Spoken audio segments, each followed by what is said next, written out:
کیونکہ رمضان کی حیثیت پورے سال میں ایسی ہے جیسے انسان کے جسم میں دل کی ہوتی ہے،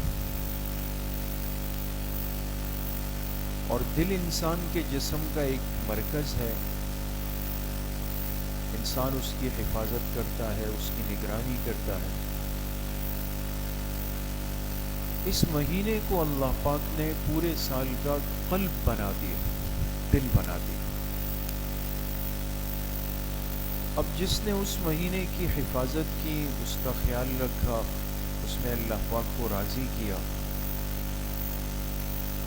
تو اس کا اثر پورے سال کے اعمال پہ ضرور پڑتا ہے. اور اگر خدا نخواستہ یہ مہینہ انسان ضائع کر دے یا اللہ کی نافرمانی میں گزار دے، اللہ سے اپنے لیے خیر کے فیصلے نہ کروائے،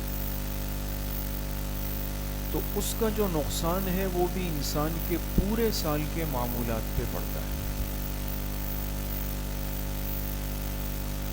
اس لیے رمضان المبارک کے بعد کی زندگی کی حفاظت، اس کی نگرانی ایک مسلمان کے لیے بے حد ضروری ہے. وہ اپنی محنت کو ضائع نہ ہونے دے. علماء نے لکھا ہے کہ کسی بھی اہم کام کو کرنے کے لیے اس سے پہلے ایک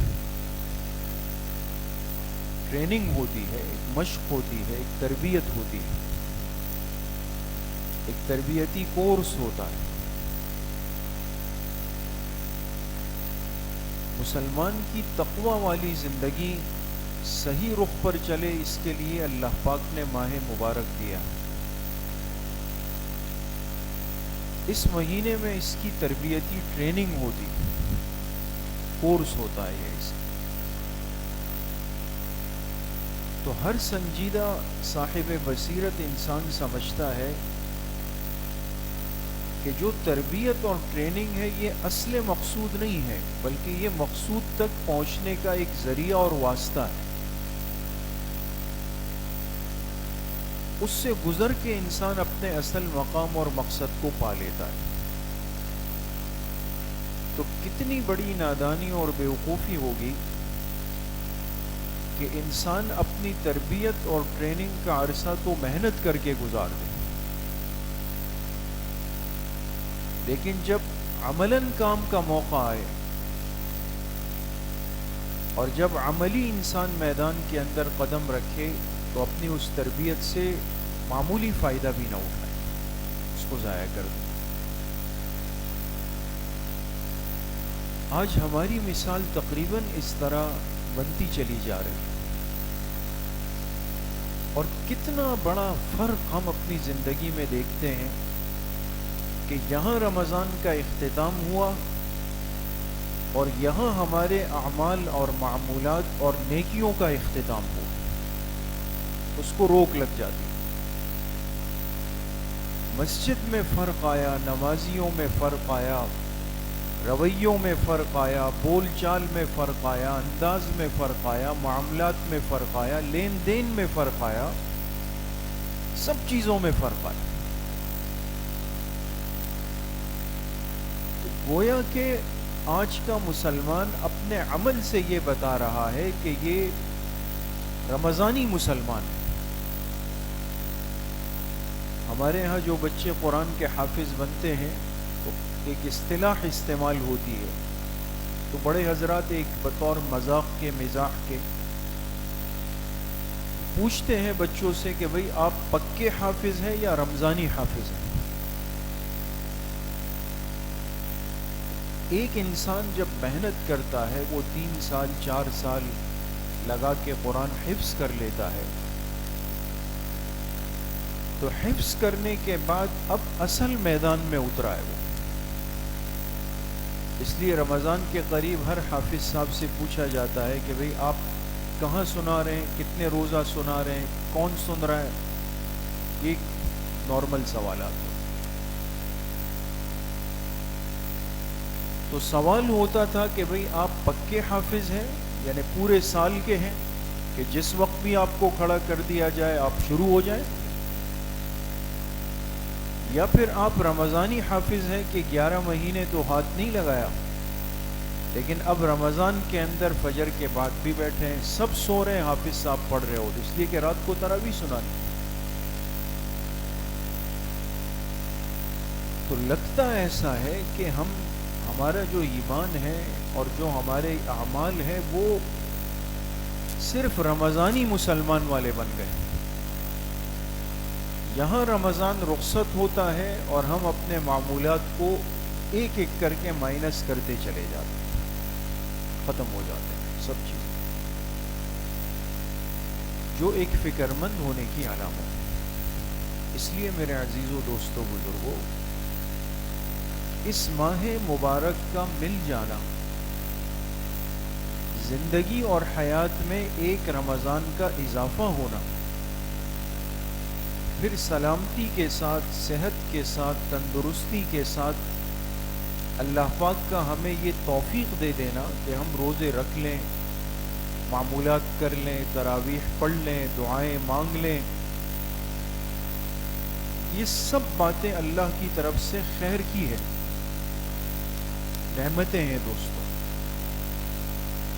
لیکن جیسے ہی وہ مہینہ گزرے اور ہم ان اعمال کو ترک کر دیں، یقین کریں یہ اللہ کی ان نعمتوں کی ناقدری،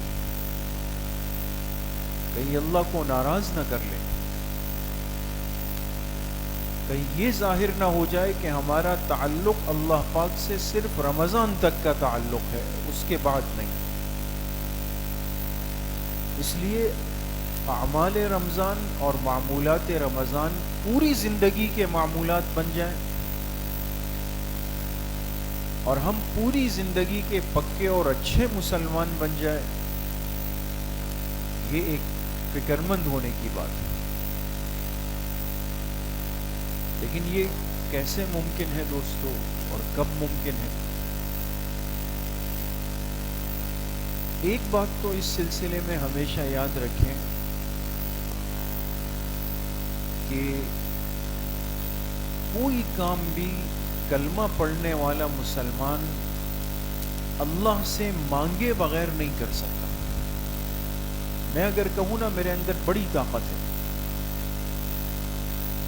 اور جسم صحیح سالم ہے، اعضاء صحیح سالم ہے، جوانی ہے، طاقت ہے، آنکھیں، ہاتھ، پیر، کان، ناک سب بالکل ایگزیکٹ کام کرتے ہیں، لہذا میرے لیے کیا مشکل ہے کہ میں رات کو اٹھ کے تہجد نہ پڑھ سکوں۔ خدا نخواستہ انسان اگر اپنی ذات پہ تکیہ لگا دے اور اس کو اپنی ذات کا کمال سمجھ لیں، بہت جلد اللہ پاک اس بندے کو احساس دلا دیتے ہیں کہ یہ کتنا کمزور اور ناقص ہے، ہل بھی نہیں سکے گا۔ توفیق الہی کے بغیر یقین کریں انسان ایک پیر نہیں اٹھا سکتا، نہیں کر سکتا۔ اس لیے ہم سے اچھے صحت والے، ہم سے اچھی طاقت والے، اچھے اسباب اور مال والے، ہم سے زیادہ فارغ لوگ اس وقت ایسے ہوں گے کہ جو بالکل جن کی نماز کی طرف، مسجد کی طرف کوئی توجہ نہیں ہوگی، اور ہمارا آ کر بیٹھ جانا، مسجد کے ماحول کو اختیار کر لینا، یہ اللہ کی توفیق اور فضل سے۔ تو پہلی بات جو ہمارے بزرگوں نے لکھی کہ رمضان کے گزرنے کے بعد ساری زندگی رمضان جیسی ہو اور معمولات رمضان بالکل زندگی سے نہ نکلے، بلکہ وہ کسی نہ کسی درجے میں تو برقرار رہیں۔ اس کے لیے جو پہلا قدم ہے اور بنیاد ہے وہ اللہ سے دعا مانگنا ہے،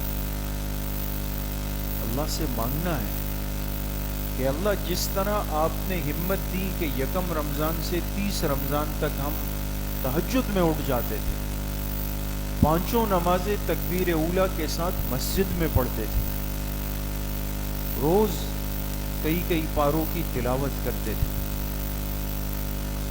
بیانات میں بیٹھتے تھے، دروس میں بیٹھتے تھے، تعلیم میں بیٹھتے تھے، زبان کی حفاظت کرتے تھے، ہاتھ میں تسبیح ہوتی تھی، سر پہ ٹوپی ہوتی تھی، جھوٹ سے، غصے سے، غیبت سے بچنے کی پوری کوشش کرتے تھے. جس طرح اس ایک مہینے آپ نے ہمیں ہمت دی، آپ کی توفیق سے ہوا، اے اللہ اس پاک صاف زندگی کو میری پوری زندگی کا حصہ بنا دے. دعا کے بغیر نہیں ہو سکتا. تو سب سے پہلی چیز تو میرے دوستوں بزرگوں وہ یہ ہے کہ ہم اللہ پاک سے اپنے لیے اسی طرح کی پاک صاف زندگی مانگیں اور صدق دل کے ساتھ مانگیں، سچے دل کے ساتھ مانگیں. ہمارے استاد صاحب فرمایا کرتے تھے کہ بعض دفعہ انسان زیادہ اخلاص سے دعا بھی نہیں مانگتا، اس ڈر سے کہ کہیں واقعی قبول نہ ہو جائے.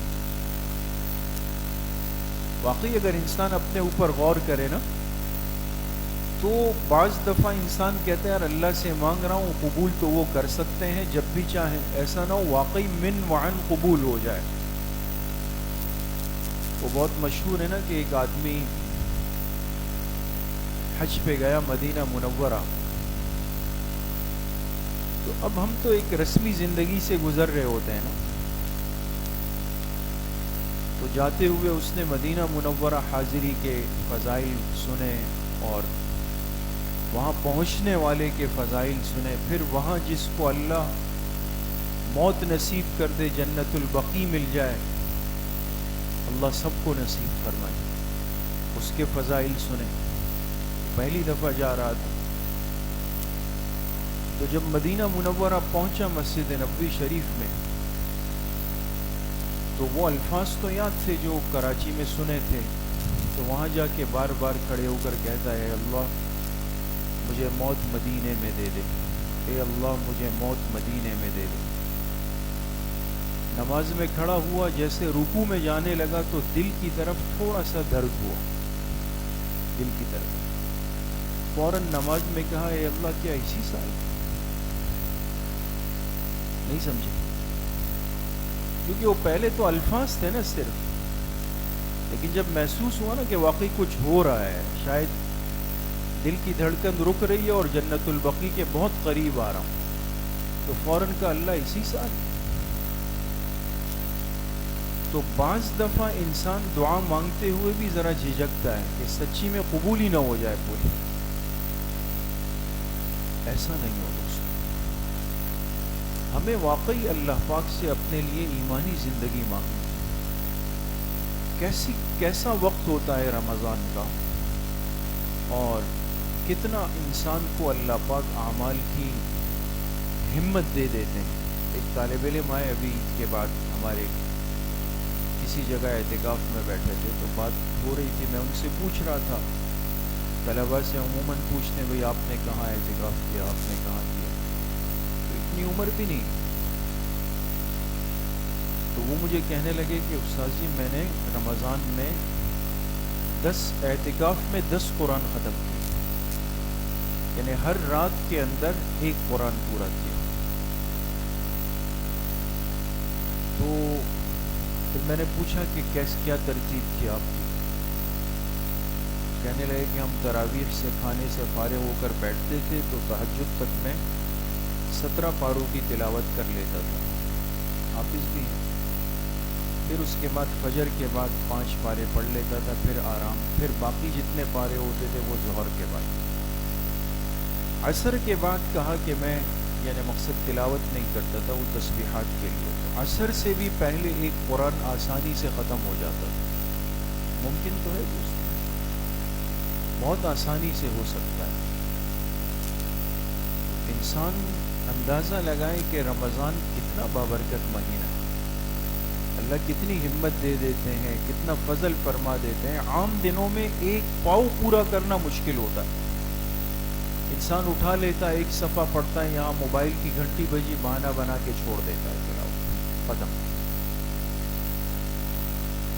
تو سب سے پہلی چیز تو میرے دوستوں بزرگوں کیا ہے کہ ہم اللہ پاک سے مانگیں اخلاص کے ساتھ کہ اللہ جو برکتیں، جو سعادتیں، جو خیریں، جو انعامات اور جو ایک پاکیزہ صاف ستھرا ماحول جس میں دل دماغ کی جو سوچیں ہیں، تصورات پاک صاف ہو گئی تھی.